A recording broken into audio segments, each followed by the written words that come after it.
Happy Sunday. Welcome to Unapologetically Yours. I am your host, Melinda Dawn, and I ask the question, what if me being unapologetically me is exactly what sets someone else free? And so I'm out here in my yard with my wild lion's mane. Ooh, and the sun. There are clouds up there. I'm waiting for the clouds to cover. Give me some relief. But I also need these UVs. Okay, so I want at some point, it's not going to be today, but I might give you a little intro, a little peek preview. I'm nervous. Oh, can you see my face? This is a video for all you people who are not on Spotify. Come on over and or ask your provider to go video. So I'm nervous because I am in short shorts and I feel like I felt something crawling and it may be an ant and I don't want to get bit. My chair was closer to the driveway because I sat there the other night to watch my kids on their scooters. They are now inside competing. I am really freaking out about this potential ant on my leg. Oh my goodness.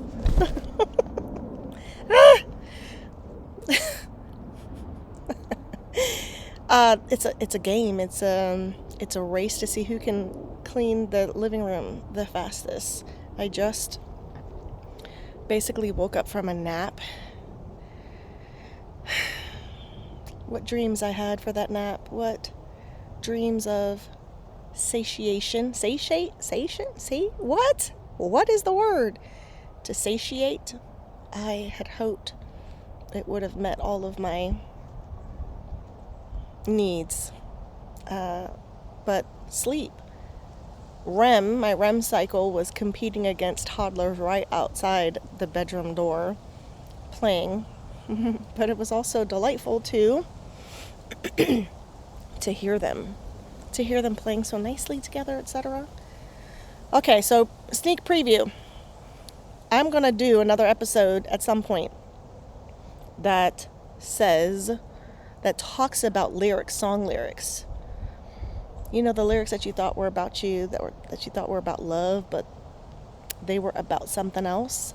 So one of my favorites from the 90s is D'Angelo's Brown Sugar. Brown sugar, babe, I get high off your love, I don't know how to behave. I want some of your brown sugar. Ooh, ooh, ooh, ooh. Any music artists out there? Any producers out there? Do you like that? Was that did I hit each note? Probably not. That was one of my favorite songs. OMG. So good.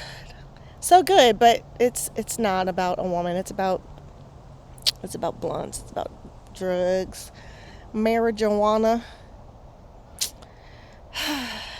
Man, you know, I was just thinking, I don't know if I'm ready to tell you what I was just thinking. Ooh, the breeze, it feels so nice.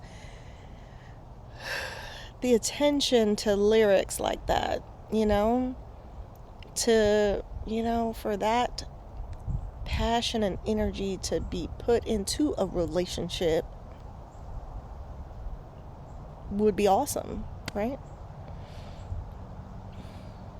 A lot of hurt people out there, a lot of broken hearts.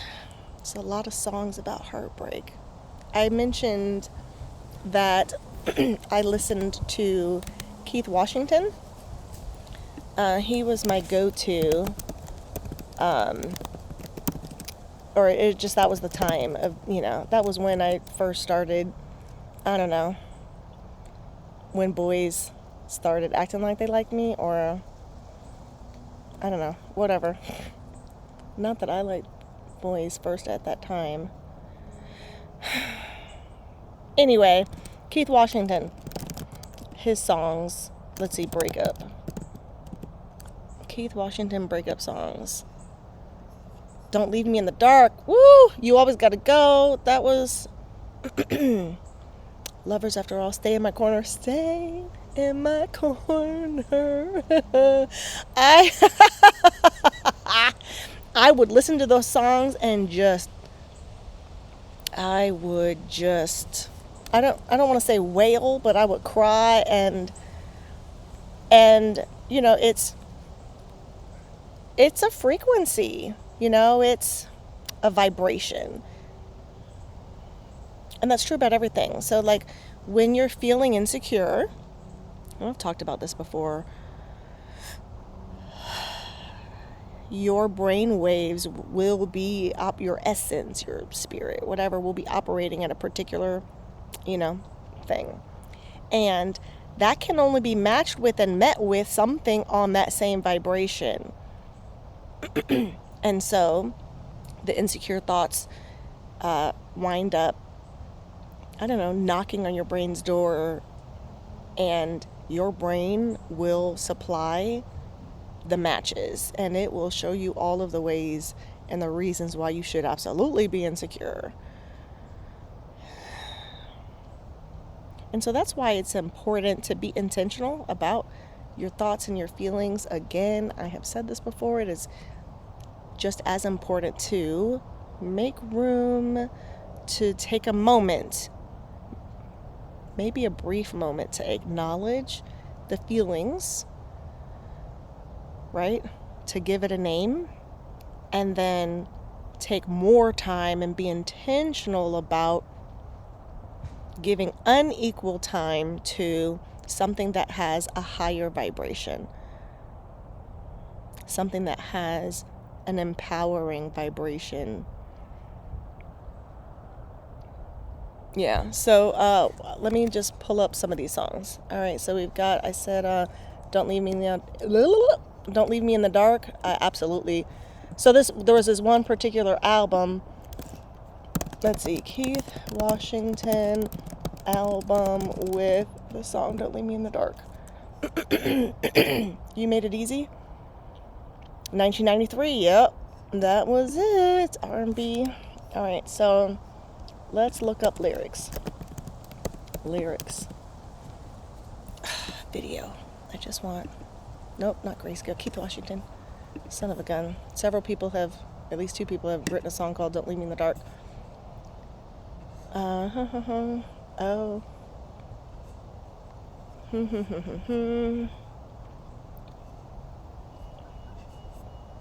Ooh, I may not read that one. So Don't Leave Me in the Dark. I will never be the same if you leave me. Leave me all alone. 2 steps behind the line. Don't leave me in the dark. I will never be the same. I know that you owe yourself another chance to love again, but I want you to know that you don't have to go. Love is forever, and the truth is love is precious. So you know my heart, know my soul, know my feelings. Don't let go. Don't leave me in the dark. I will never be the same if you leave me. All right. What's the other song? I have to sneeze. Oh my gosh. Let it be a good one. Achoo!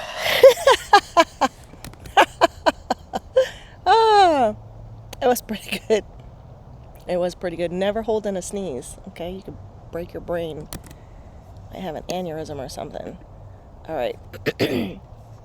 Dun dun dun dun dun. Keith Washington. What was the other one? I was disappointed with those lyrics. That was more like, you don't trust men because you've been hurt before. Stay in my corner. Let's try that one. Stay in my corner. I won't let you down. Something like that.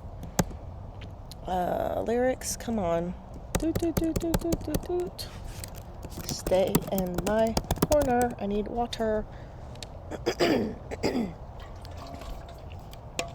All right. If you stay, darling. Stay in my corner. You'll make me so proud. Stay, darling. Please stay. To the world, I'd cry out loud how I love you. Honey, I love you. I really love you. Please, please, please stay, darling. Stay in my corner. And I will never, never let you down. Just say you'll stay. Stay in my corner. Because I will need you always around to tell me you love me. Honey, you love me, so darling, stay, stay, stay, stay. There will be times when I may fail, and I'll need your love to sometimes comfort me. Bitter days may prevail, but just a kiss from you will make them sweet. Oh, stay, stay. All right. So probably that's what I was wishing a man or boy, because I was a girl, would have been saying those words to me. So that's, yeah. Like I said, go to songs.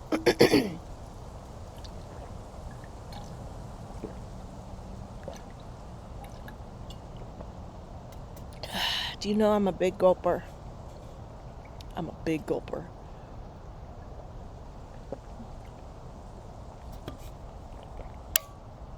I am hydrated. I almost said D in front of that, but words matter, right?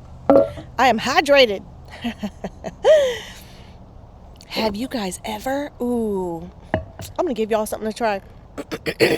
I'm taking off my water cap so I can show you. Water. They did the scientific study thing where when you say like positive words to the water, I think when you freeze it, and then they like, I don't know, put it under a microscope or something, it was like all these intricate patterns and beautiful sensical patterns, you know, like snowflake type. But when they used negative words and harsh tones, it was nonsensical and it was chaos and disorder. And so I've been speaking into my water. Hydration, super hydration. I've been speaking into my kids' water too. Love, kindness, self-love. Great day at school.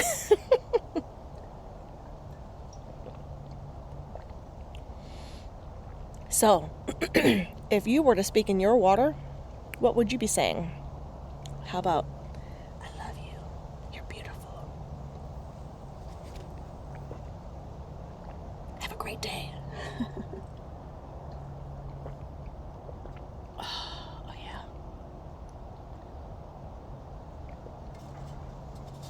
Okay, so I know I have one person in Curacao who has at least watched one of my or listened to one of my episodes. Someone in Poland, Australia, also. Mostly the United States. Where do you hail? Where are you from? Where are you tuning in to me? Leave a comment. Tell me. I have a good microphone. That was a tiny burp.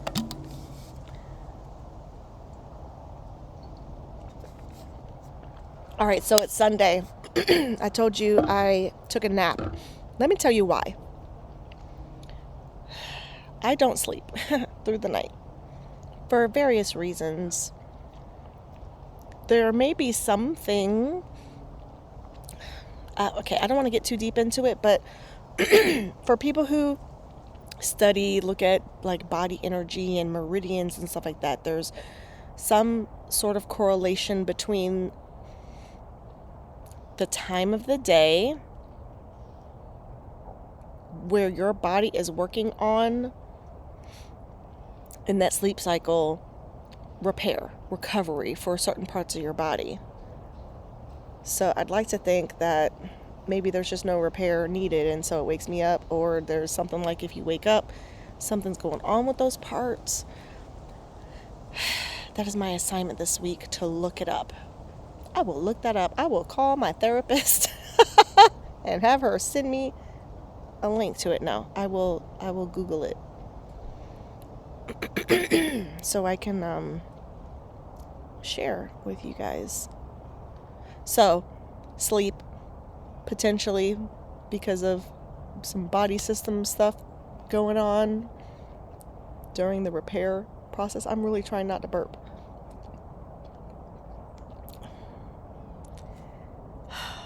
A child next to me Also, I have my bedroom like a dungeon. It's like pitch black. I've started wearing an eye mask because the slightest light, that little tiny super bright light from the Apple box, that'll jack me up. The lights from the boop boop, what is that thing, the smoke detector? Yeah, that'll mess me up too. Light coming in, if we leave our bathroom door open, the light comes in the morning, and that'll wake me up. I am a light. Nope. I'm a light warrior. That's what I am. I'm a deep sleeper. Nothing stops my sleep. Ooh, did you see how I just transitioned to that? The trauma isn't the experience, it's the story you tell. Okay. I get super deep sleep all the time. Did you see how I did that? I invite you to try that out. Oh yeah, I got such deep sleep. So I took a nap this morning. Yeah. I don't know, about 11 something. And yeah, maybe it was a little bit earlier. And that seems like it's quite early to start taking a nap, but I'd been up since 5 o'clock writing a poem. And,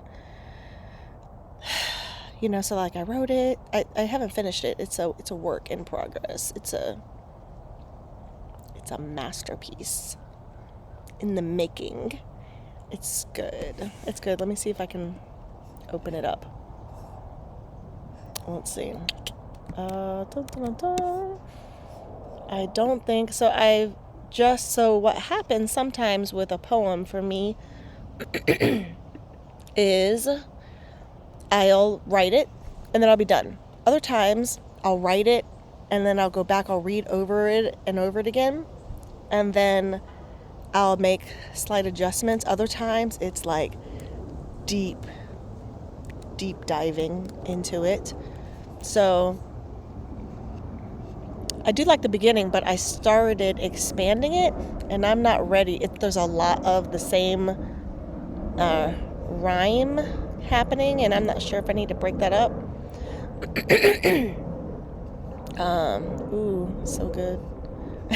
If I do say so myself. Ooh, okay, let's see. Oh yeah, hold on, let me find this. Let's see. Really, I'm trying to not let there be silence, right? Okay. Ooh. Okay, so let me just start in the middle, or the quarter. Never meant to be leashed. I've unleashed myself from the ties that bind in my mind. I soar high as I climb in the sky. Don't ask me why I fly. If you know, you know. If you don't, you'll never understand. No matter how clever, your command will not get the upper hand of me. I'm not looking for a dragon flyer. I'm intent on being free. There is no cage, there is no sheath, there is no chain I cannot breach. I am brilliant. I read the hearts of men. I'm resilient. I see the world at my feet. I am fulfillment of my sire's dreams. Magnificent. See, and then I need to go back to that piece. Cannot be quantified. I am burying these truths in your mind. I am burying parts mother and father. I am carrying the offspring, a warrior. Let's see. I'm a courier, laying fire and smoke. You could never buy me, nor sell me, nor escape from my choke. Yeah, that's all you get. Ooh, then I swallow you whole.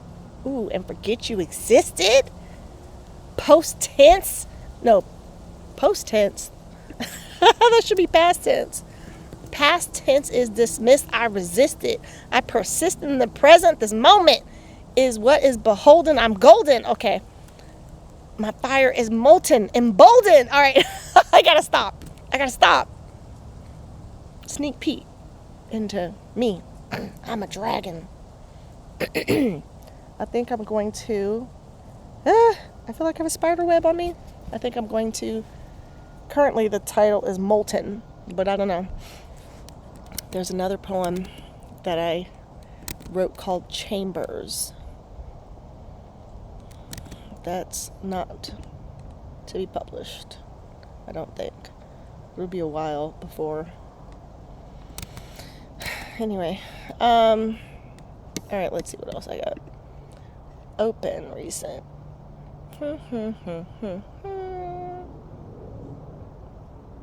All right, well, that's all I've got on that note. I was hoping to see my BFF today. It's not going to happen.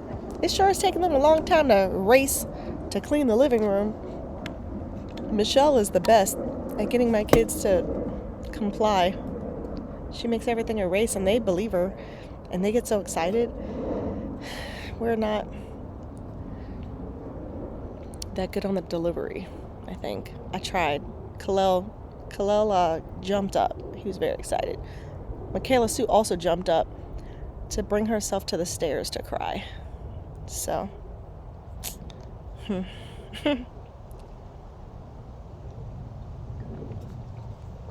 yesterday, I went all over the world in the town I live in. Have I told y'all I'm in Tampa? So much driving. Anyway, I went to a park. It was beautiful. I did a little video clip. Sounds like I'm gonna be putting that right up in here. Maybe I'll sandwich it with some other stuff. I did another little video right after we left the park. We went and got food, the kids and I.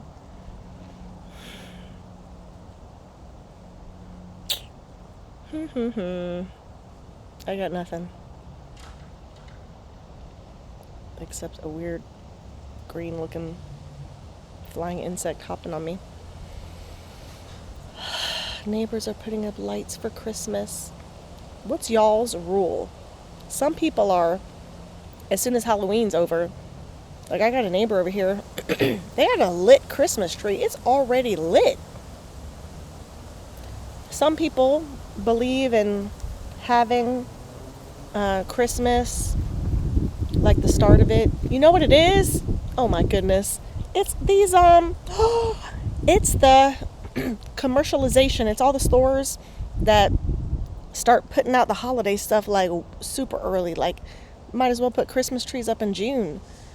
And so that has desensitized our minds and made us do things way too early. Okay, so back to the question. When do you start your Christmas ritual stuff? Like putting up the tree, the wreaths, the stuff like around the staircase. What is that? My husband said something about doing it before Thanksgiving. And I know people have hard set rules on this. So it's either like the night or the day, or the day after Thanksgiving, you got to just put that thing up, even though it's not even yet December. Some people do it earlier, like I said. I've got neighbors, these ones are putting lights up. It's like not even nope, it is mid-November. It's the 15th. It is the 15th. So I guess their rule is mid-November, before Thanksgiving. Is it the 15th or the 16th? It's Sunday the 16th of November. Yeah, what's your rule? For a while, can y'all believe this is going to be episode 39? And I think I may have said this in another episode. I always feel that. I always think that. And I don't know if it's because I talk to people and tell them stuff. Ooh, my finger got caught in my hair. Or if I actually have said it in the podcast. There was a period of time where I didn't really do Christmas that much after my mom passed. I was like, no thanks. Missing her was hard. My cousin Isha is coming. I'm so excited. I know my face lit up. You saw that, right? My face lit up, but then there's also the sadness, and there's a bitterness there because her firstborn daughter is deceased, and this will be everyone's first year without her. So her siblings, she's the life of the party. She was who gathered everyone, together. Oh, look, my hair is so big that it's providing amazing shade. So this will be their set of firsts without her. First holidays. And so I'm going to love up on Isha. And her twins are, I think, going to do something special to honor their big sister.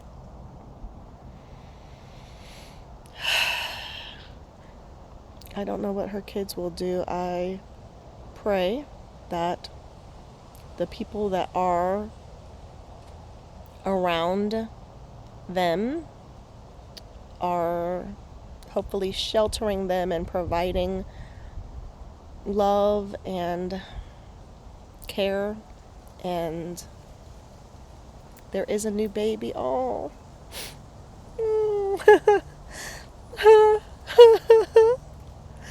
She would have been a grandmother.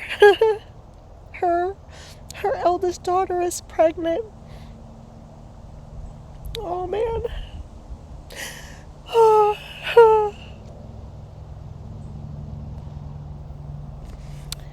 I feel like I'm always crying on my podcast.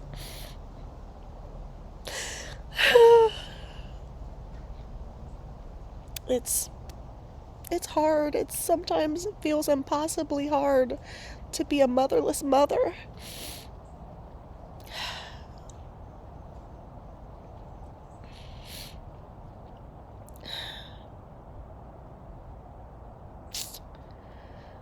That sucks.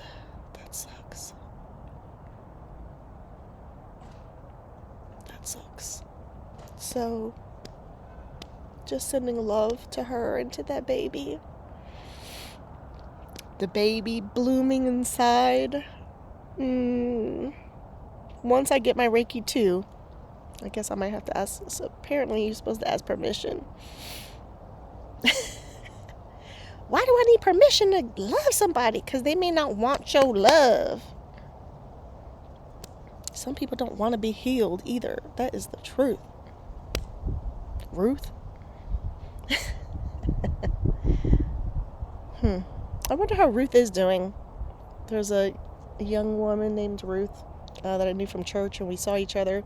I think it was at a Chick-fil-A the last time, and we exchanged numbers, and not much happened of that.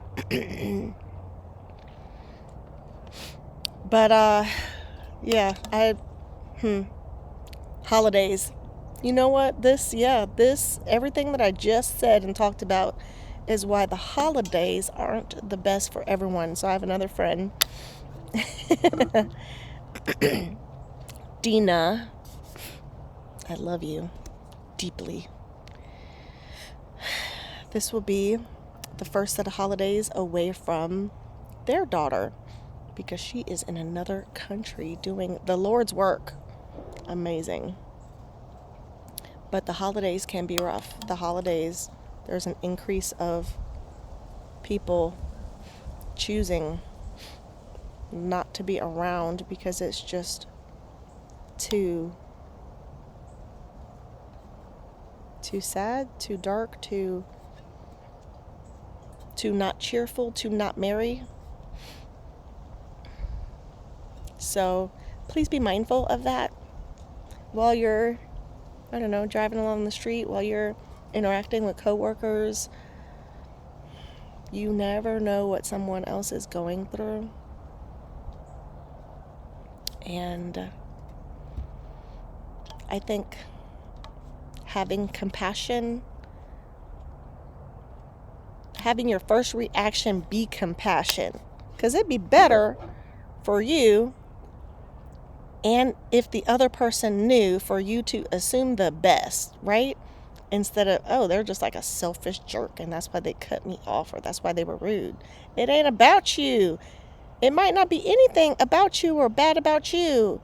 They could have just heard some really bad, horrible news, or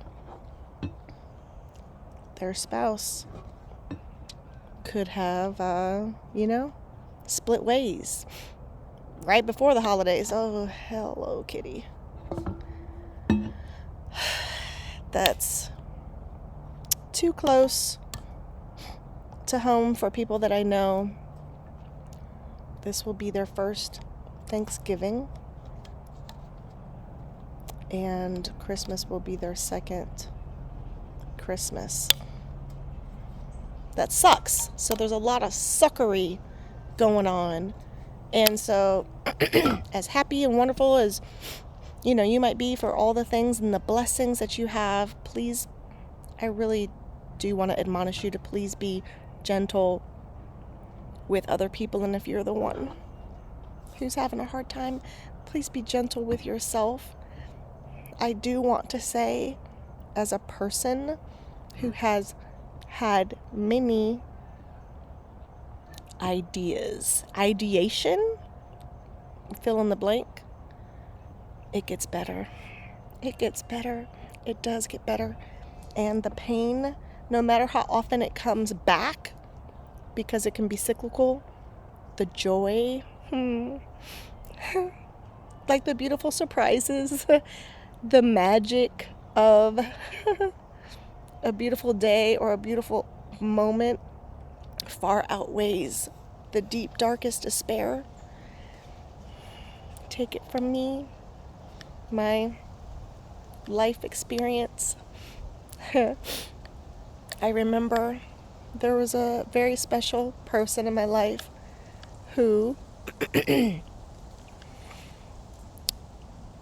for whatever reason, like I don't even remember, there was like this, as a woman, as a mother figure in my life, and there was a point where she rejected me super hard, and I'm trying to move my hair, but I'm also realizing it's the shade.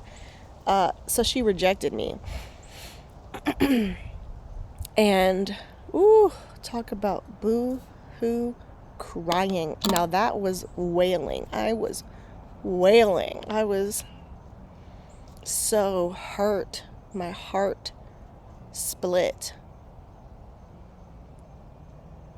And then I started singing hymns and connected with God, and He put my tears in His jar. And that was a beautiful spiritual moment. And since then, there has been reconciliation. And so, you know, every relationship does not reconcile, but there are so many beautiful, beautiful things that can happen, that will happen in your future. So stick around. Stick around. Take notes. Take notes. Like notes of gratitude. Like a journal, you know?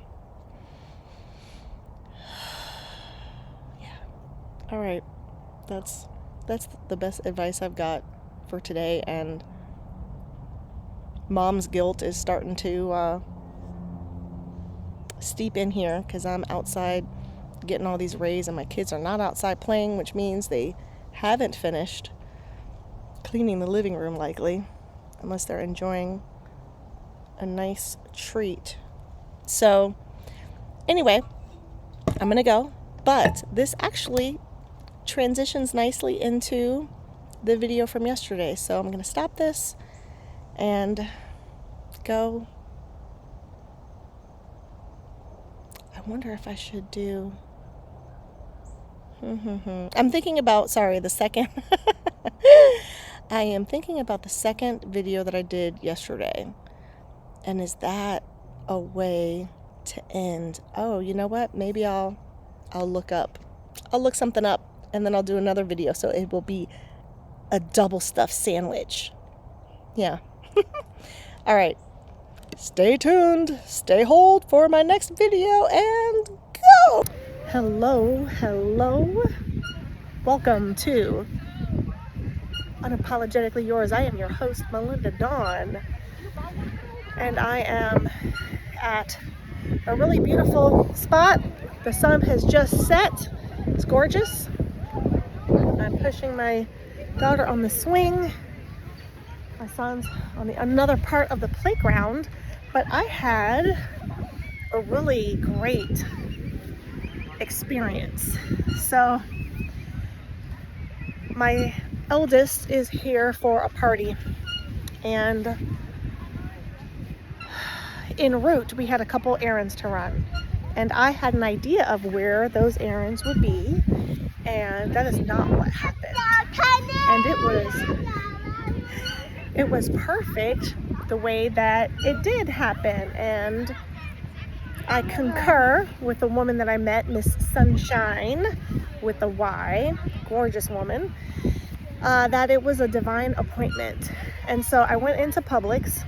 My daughter was not feeling well, so she was in the car, asleep with my teenager.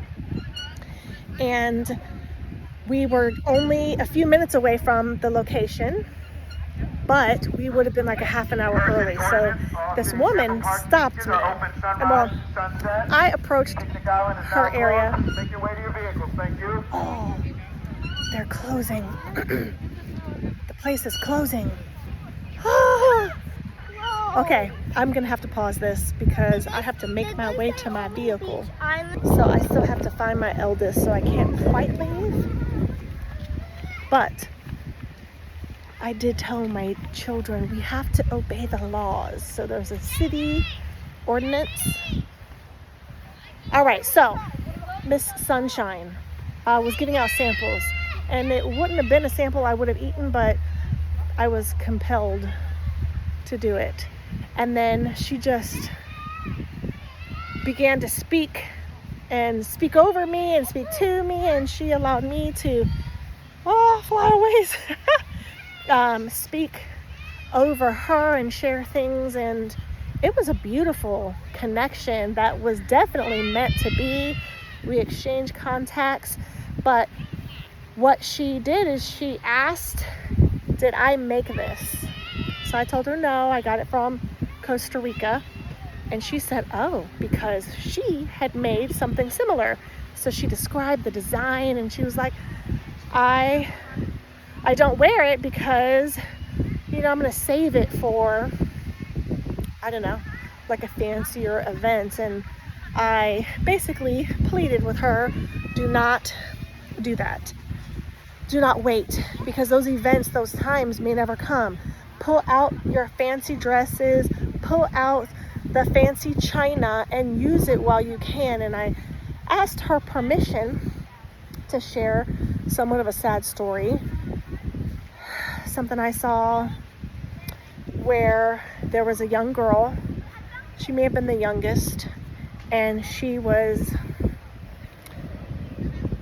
a flower girl. She had been asked to be a flower girl for, a family friend or relative, and they got the dress. It was so beautiful, and she pleaded. Let's find out. Let's go this way.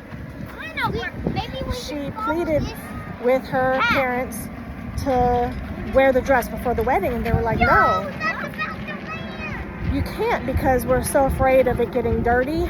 We don't want it to be messed up. The little girl died before the wedding, and so she never got to wear the dress while she was alive. She was buried in the dress.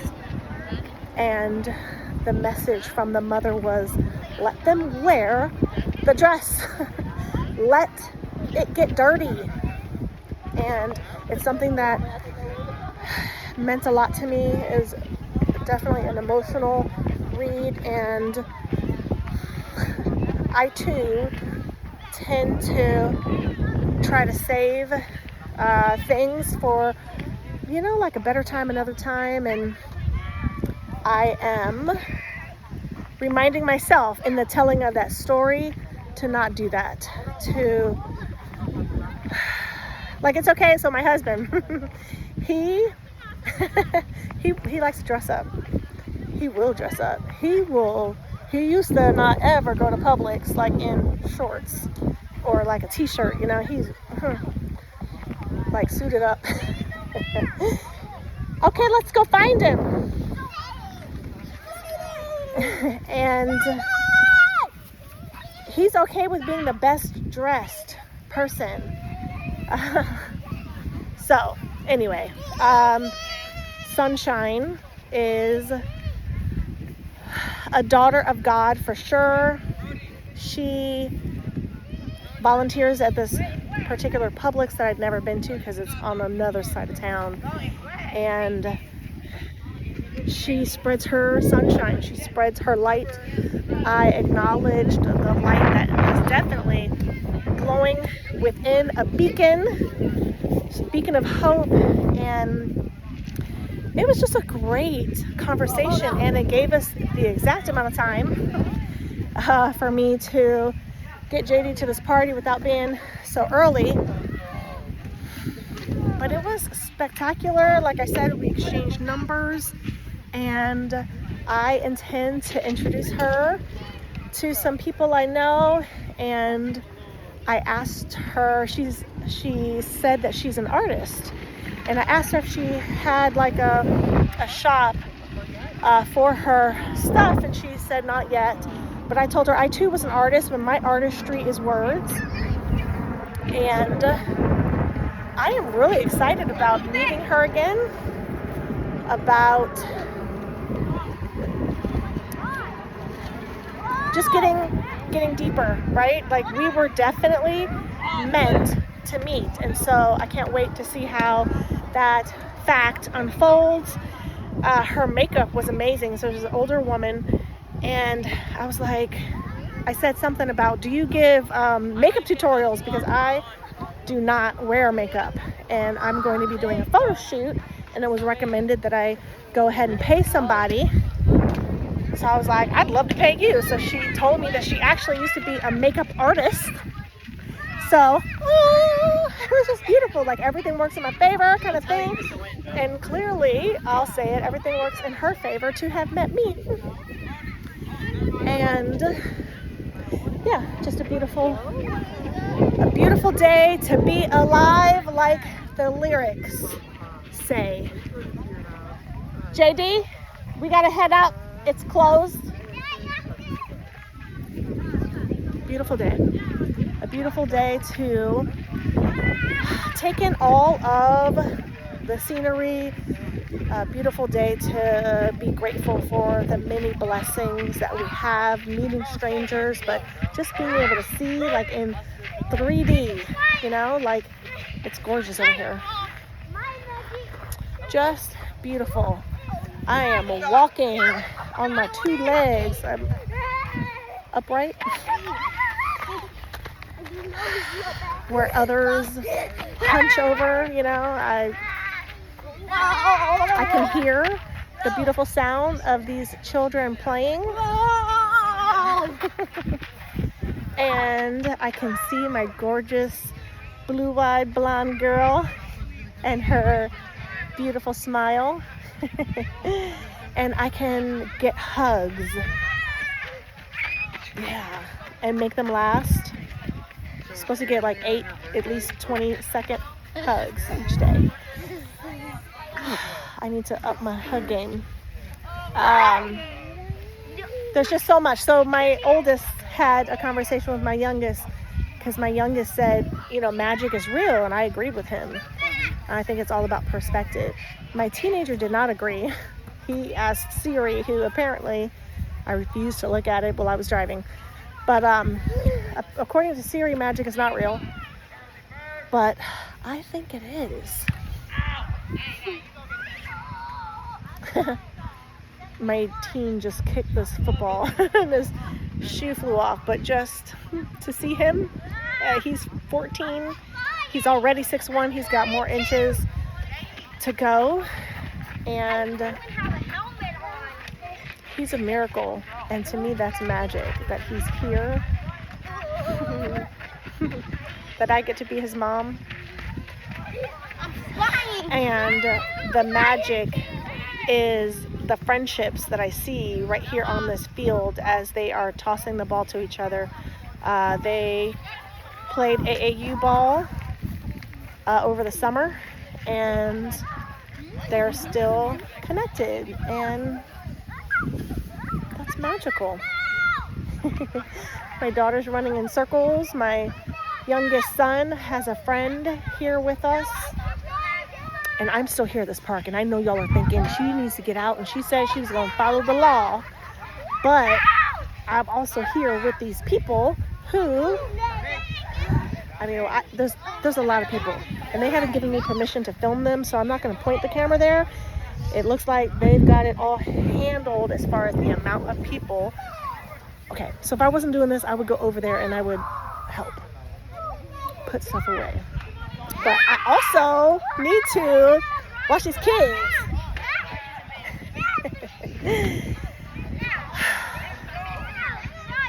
Take time to recognize your miracles. I have a beautiful friend, a young lady in her 70s, who indicated that she was longing for the new year because this year was just so horrible.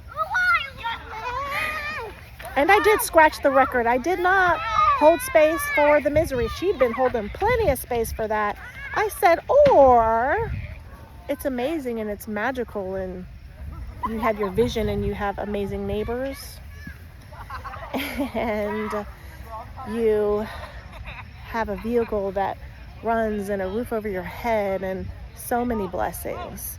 She wound up thanking me, and I do believe it was what she needed to hear.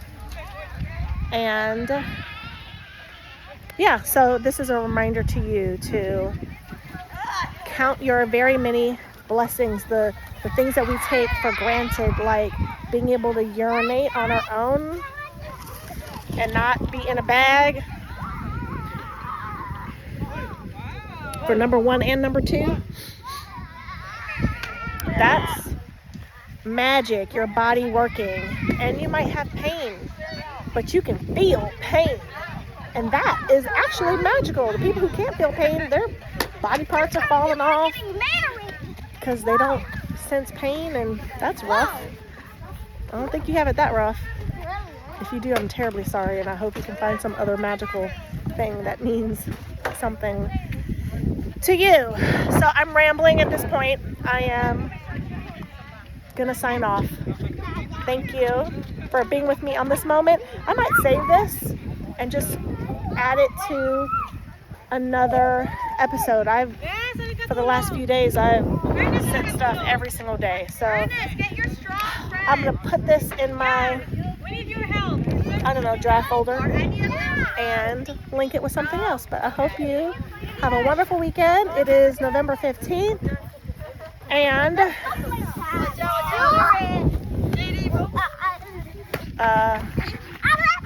that was magic that ball didn't hit my head.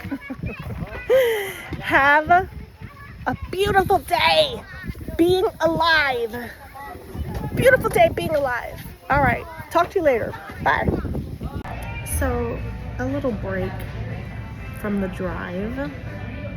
I am at a food place that has a playground, and the children are there. And I had to go to my car, and when I came back, there were 2 guys approaching the door. I was in the center, and very kindly, one person offered for me to just go. And then I offered for him to open the door for me. And he did. And then I opened the next one and held it for the other guy who came in. But the whole time he questioned it aloud, scoffed at me to the other guy, who I think chuckled alongside him. And as we walked into the place, he was still complaining, and I simply said, "It's what gentlemen do. Thank you so much for being a gentleman." My daughter is at the glass.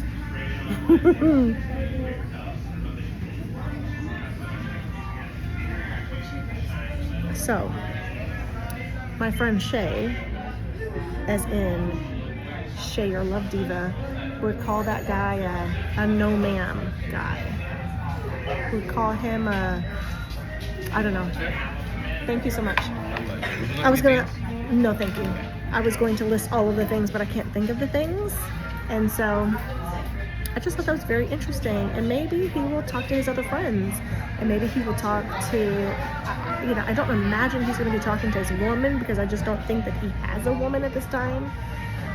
Maybe he'll talk to his mother, and then maybe his mother might, you know, he's older, so she might still use that chancleta, you know, upside, you know, his cranium. Or tell him, yeah, absolutely, that's exactly what you should do. So it was enough that I had to ask, you know. It's just, it used to be commonplace. It used to be when a woman approached a table, for instance, and there were men at the table, they would stand for her. Hello, that's what we need to bring back.